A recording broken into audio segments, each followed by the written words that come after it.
بسم اللہ الرحمن الرحیم۔ السلام علیکم میرے پیارے ویورز، کیسے ہیں آپ سب؟ امید ہے آپ سب ٹھیک ہوں گے، اور ڈیلی کی طرح میری آپ سب کے لیے اللہ پاک سے یہی دعا ہے کہ اللہ پاک آپ سب کو ہمیشہ ہمیشہ ہمیشہ ٹھیک رکھے اور آپ لوگوں کو ڈھیر ساری خوشیاں دے۔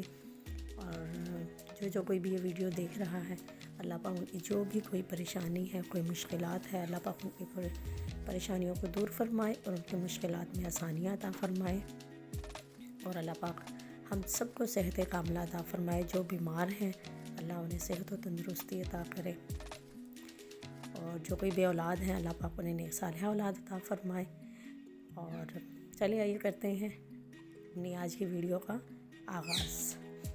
جب آپ مشکلات میں ہوتے ہیں تو آپ اکثر سوچتے ہیں اللہ کہاں ہے؟ یاد رکھیے، امتحان کے دوران استاد ہمیشہ خاموش ہوتا ہے۔ جب ہم مشکلات میں ہوتے ہیں تب ہمیں واقعی، میں کسی کی بات نہیں کہی، میرے خود بھی دل میں یہی آتا ہے۔ جب مجھ پہ کوئی برا وقت آتا ہے تو میں بھی یہ سوچتی ہوں اللہ اب کہاں ہے، اس وقت کام آئے۔ اور وہ مشکل وقت کہتے ہیں نا، گزر ہی جاتا ہے، اللہ سنتا ہے اور دیتا بھی ہے، پر ہم لوگوں میں صبر نہیں ہے۔ اللہ کو بتایا کریں، اپنی دل کی کیفیت اسے بتایا کریں کہ آپ کیا محسوس کر رہے ہیں، کتنی تکلیف میں ہیں۔ آپ یقین کریں وہ بہت پیار سے سنے گا۔ اس کے سامنے رو لینے سے ہی آپ کے دل میں سکون اترے گا۔ بے شک اللہ وہ تو دلوں کا ہمراز ہے، بے شک میرا اللہ دلوں کا ہمراز ہے۔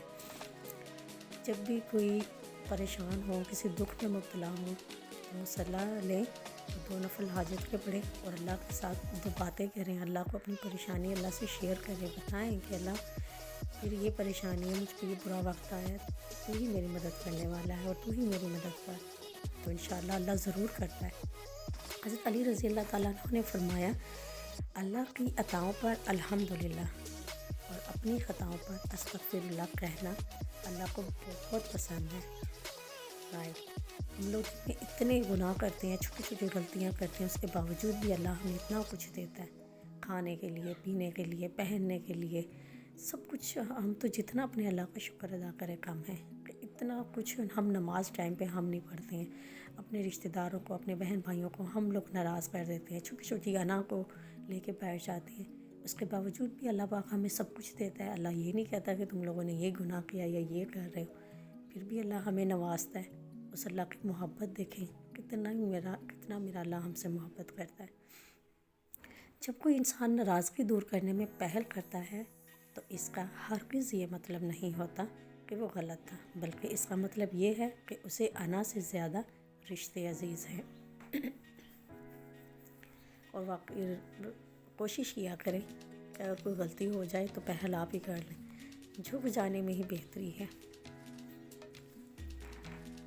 اس شخص سے دکھ ملنا جس کو زندگی کے سارے دکھ بتائے ہوں، جس کو بتایا ہو کہ اسے پوری دنیا میں ایک تو ہی ہے جس سے بات کر کے، جس کو دیکھ کے سکون ملتا ہے، اور پھر وہی شخص دکھ دینے لگے تو دنیا کے تمام لوگوں سے اعتبار اٹھ جاتا ہے۔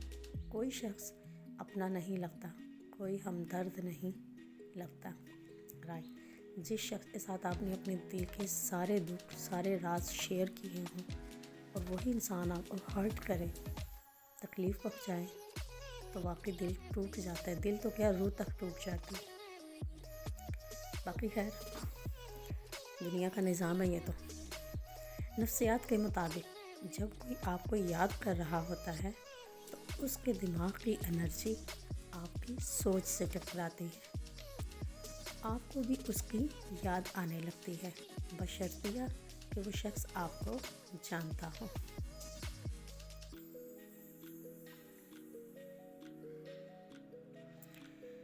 باقی دعا ہے اللہ پاک ہم سب کو اچھے ہم سفر اور اچھے ساتھ عطا فرمائے، اور اللہ پاک سب کو خوش رکھے۔ اور میری تو ہر وقت یہی دعا ہے کہ اللہ پاک ہم سب بیٹیوں کے نصیب اچھے کرے، اور سب بیٹیوں کی زندگی میں خوشیاں ہوں، سکون ہو، اور اللہ دے، آمین سب کو۔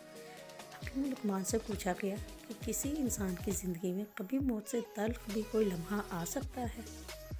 جواب دیا گیا کہ ہاں، وہ لمحہ موت سے بھی زیادہ تلخ ہوتا ہے جب کوئی صاحب ظرف کسی کم ظرف کا محتاج ہو جائے۔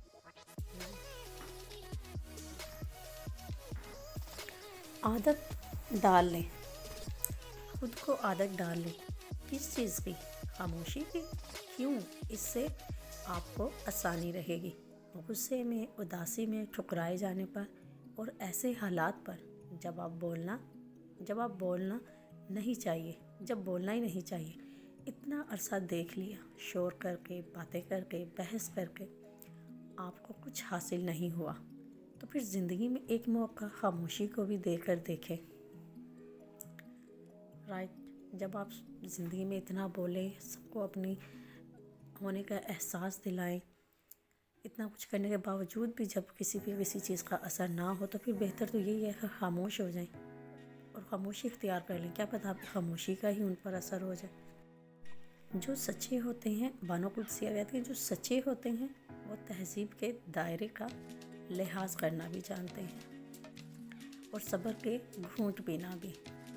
جو انسان سچے ہوتے ہیں وہ تہذیب کے دائرے میں ہی رہ کے بات کرتے ہیں اور صبر تحمل سے کام لیتے ہیں۔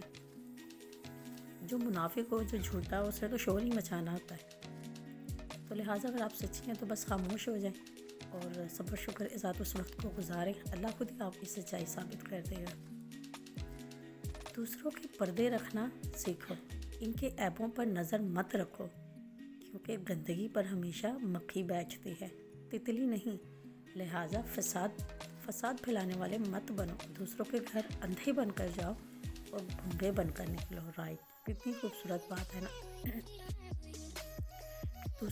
دوسروں کے رازوں پر پردہ ڈالنا سیکھو، کسی کے بھی عیب پر نظر مت رکھو۔ ہم خود پتہ نہیں کتنے کے عیب دار ہیں، کتنے کے گناہ گار ہیں، تو کسی کے گھر بھی جاؤ، جو بھی ہو، بس گونگے بن کے جاؤ اور اندھے بن کر نکل آؤ۔ باقی اگر آج ہم کسی کے راز پر پردہ ڈالیں گے تو کل کو اللہ بھی ہمارے رازوں پر پردہ رکھے گا۔ موت سے زیادہ تکلیف دینے والا لمحہ قرض اور محتاجی ہے۔ یا اللہ پاک کسی کو بھی قرض دار اور محتاج نہ کرنا۔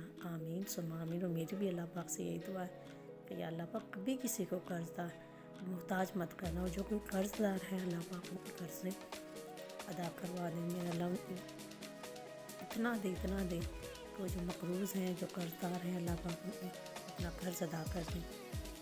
اللہ پاک سب کو بہت دے، سب کی کمائیوں میں، روزی میں برکت عطا کرے۔ اپنوں کو جب کسی بات کا احساس دلانے کی نوبت آ جائے تو پھر وہ اپنے نہیں ہوتے۔ جو اپنے ہوتے ہیں انہیں تو احساس دلانے کی ضرورت ہی پڑتی، وہ تو لہجوں سے، چہروں سے، آنکھوں سے سمجھ جاتے ہیں۔ ٹیک کیئر، اللہ حافظ۔ کل پھر ملیں گے ایک نئی ویڈیو کے ساتھ، تب تک اپنا بہت زیادہ خیال رکھیے گا۔ باقی اللہ پاک آپ سب کا حامی و ناصر ہو۔ اللہ پاک آپ سب کو بہت ساری خوشیاں دے، سکون دے آپ لوگوں کی زندگی میں۔ اور اگر ویڈیو ریکارڈ کرتے ہوئے مجھ سے کوئی چھوٹی موٹی مسٹیک ہو جاتی ہے تو سوری ٹو سے، اور پلیز میری ویڈیو کو زیادہ سے زیادہ لائک اور سبسکرائبس کریں اور اپنے فرینڈس کے ساتھ بھی شیئر کریں۔ اچھی باتیں اگر آپ شیئر کریں گے تو کیا پتہ کوئی نہ کوئی تو عمل کرے گا ہی نا۔ اللہ حافظ۔